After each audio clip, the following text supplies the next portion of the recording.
Hey everybody, how you doing? Welcome to the next project. Notice the theme here? I'm fine, but this guitar actually needs a new neck. So let's get after that as we start the next project.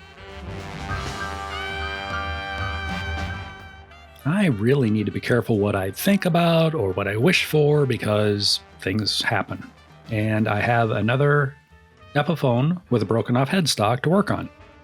This has pretty much the same type of break as what I worked on last year, but I'm going to handle the repair totally different. I'm not going to do a splined headstock repair. I'm going to remove and make a brand new neck for this guitar. I've been doing a lot of observation, and I'm not too sure about the wood that Epiphone is using for the necks for their guitars, so taking a totally different approach. I'm going to start out by removing the frets. And no, I'm not going to reuse the frets, I just need to get them out of the way. I would like and hope to harvest this fingerboard off the neck and maybe reuse it as I make a new neck for this guitar. Fortunately, the frets were not glued in and they all came out really easy. Minimal damage to the fingerboard, which is nice. That's a really good way to start the day. Things are looking up.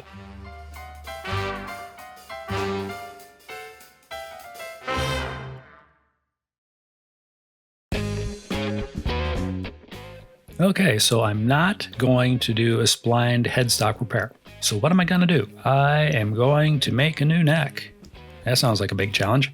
I like a challenge. Sounds like fun. That's good. Okay, so broke out the household clothing iron. No, I'm not doing my laundry. I should be doing my laundry, but I'll do that later. I am heating up the fingerboard using a lot of water and a lot of heat. A lot of heat. Trying to soften the glue between the fingerboard and the neck, hoping to separate the two. It took quite a bit of time. Here I'm using a chisel just to try to get a separation started. Again, more heat, more water, more heat, more steam. In the past, when I've worked to remove fingerboards from a neck, I've just used putty knives and chisels. The problem with that is they're both pretty thick, and you need something fairly thin to more easily slide in between the two surfaces. On this project, I decided to be all professional. You know, it's good to pretend at times. I went to a place called Hobby Lobby and went to their fine art department area where you can buy oil paint, watercolor paint, stuff like that. Well, they have palette knives, I guess they're for oil painting. I picked them up, they're $6 to $8 a piece. And I also looked online. I can get them from Stu Mac. They're about $13 to $15 a piece. They appear to be identical. The beauty of this was Hobby Lobby's a half a mile down the road from where I work. So convenience sake, that was great. I was able to pick them up and put them to work right away. They really did make the job a lot easier. Even though I scored the finish all around the fingerboard before I tried to take it off, they did a great job of not chipping or peeling paint as I was sliding around, so that was a great help.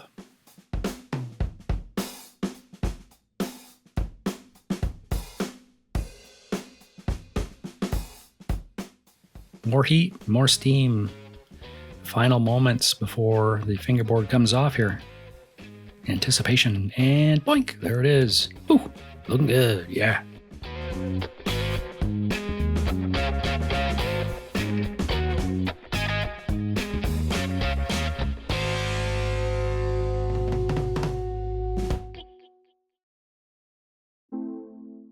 We're moving right along. We have removed the fingerboard from the neck, used a household clothing iron, a lot of water, a lot of heat, a lot of steam. My complexion has probably improved. It took quite a bit of time. I'm not sure how long. I'll look at the footage, maybe put a timer on it as we play through this so we can tell, but it took a considerable amount of time.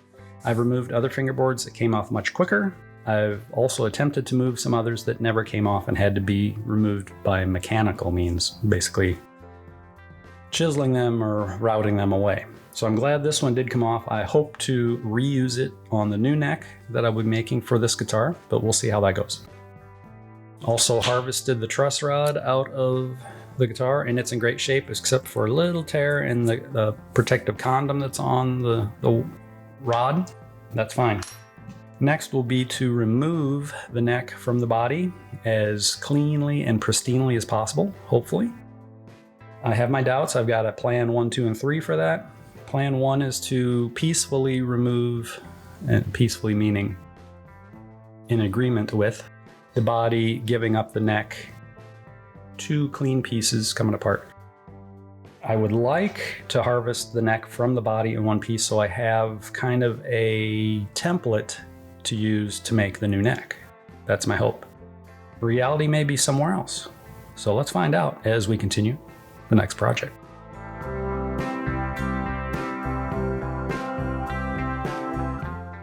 Time to do just a little investigation, give myself a chance to think about the reality of what I hope to do, and maybe come up with a plan B, C, D, E, F, G, whatever it takes.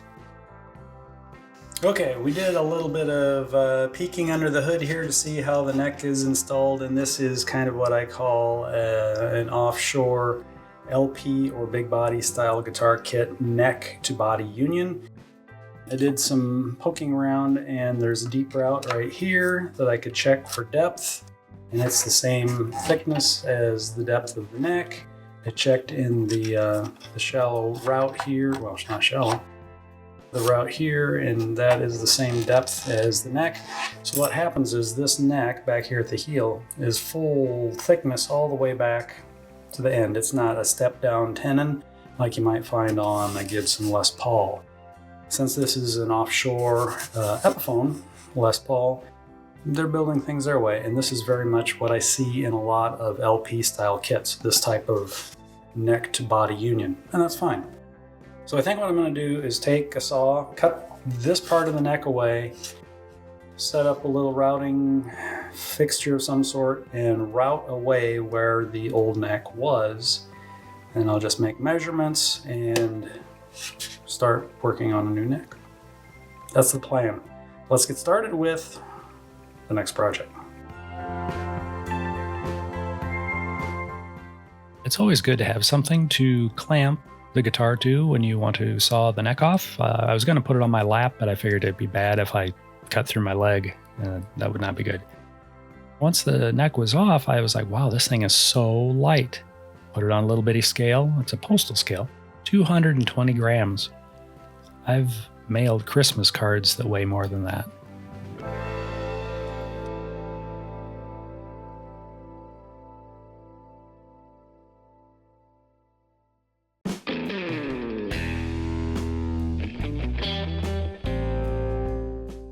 The neck, as we see it here with the headstock, 220 grams or 7.76 ounces, I think it was. So if you add on the extra little bit here, you'd have 230 grams maybe. It's reasonably rigid, but there's just no strength out here. So that's why these necks break at the blink of an eye. Epiphone needs to change their neck lumber in their guitar necks. I mean, it's uniform and it's pretty, it's clean, but it's very weak. It's incredibly light, which we all want a light guitar, I get it. But light versus strong, I take strong. So we're gonna make a strong neck for this, and it will weigh more than 7.7 ounces when I'm done.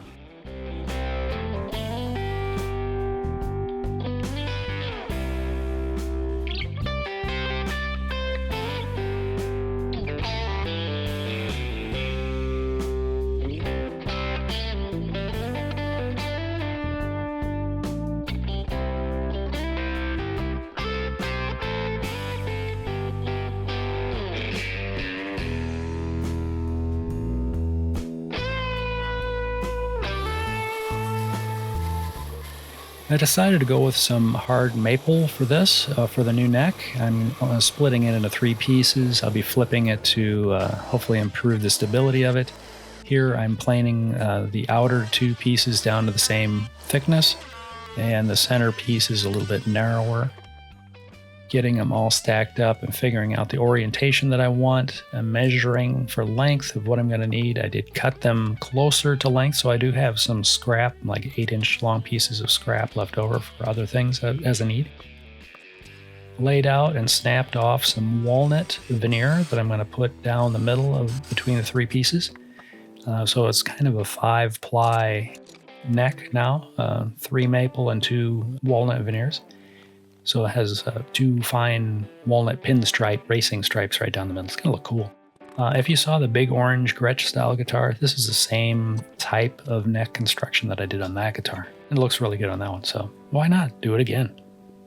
Ooh, a lot of clamps, a lot of glue.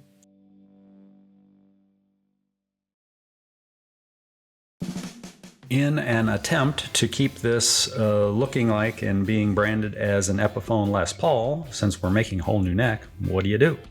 Buy new stickers? I guess you could. What I'm going to do is, since the headstock is in good shape from the nut all the way up to the tip of the head, I'm going to stick this face first onto a squared piece of stock, and then take it to the bandsaw and run it through and shave off about 1/8 of an inch of the face, basically making a logo veneer of the headstock. I will then sand that down to be around 1/16 of an inch or less, as thin as possible, and still have it being solid. So we'll have an applique veneer, logo branded veneer, that I can put on the new neck. That's the plan. It'll make more sense when we get going. So let's get after that as we continue the next project.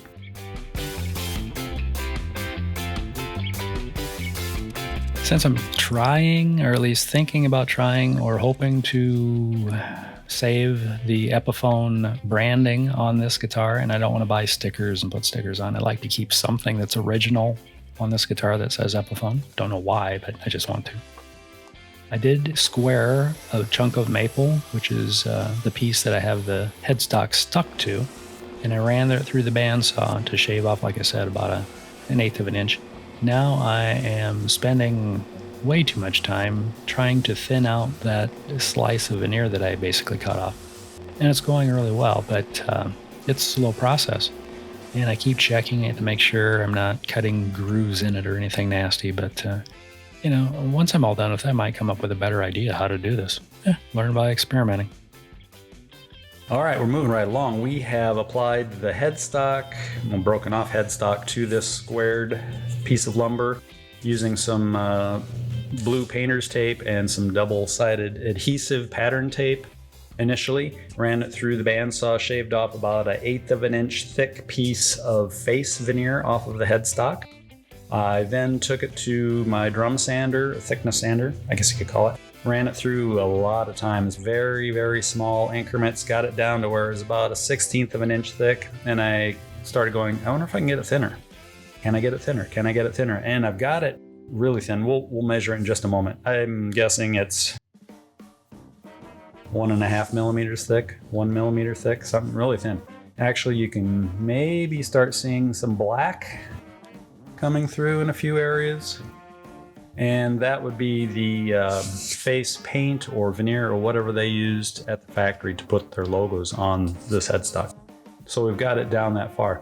Also kind of looking like it's a scarf joint setup. The neck came clear through, this part of the headstock was applied to it, and then the wings were added to the headstock as well. So a gambling experiment, but we're seeing new things. Kind of interesting. So let's continue the next project.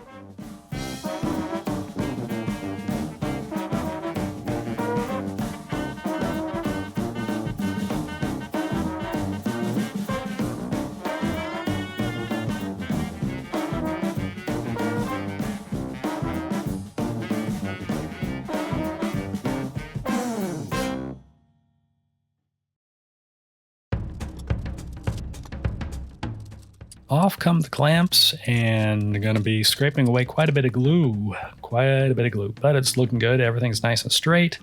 And once the glue is scraped away, I'm able to run it through the sander again to square things up, get it a uniform width and thickness, and it will be ready for some sketching, laying out where the new neck is going to fit within this block of wood. Now I'm faced with the dilemma, how do I want to go about carving the new neck shape out of this?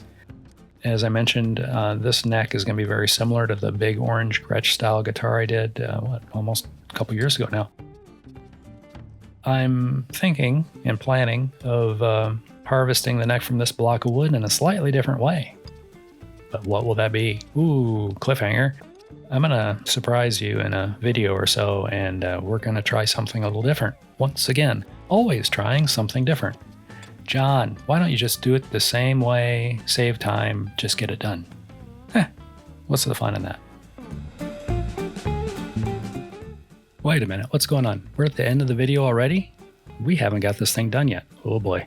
You better be sure to come back because we have a lot of work to do yet, don't we? Yes, we do.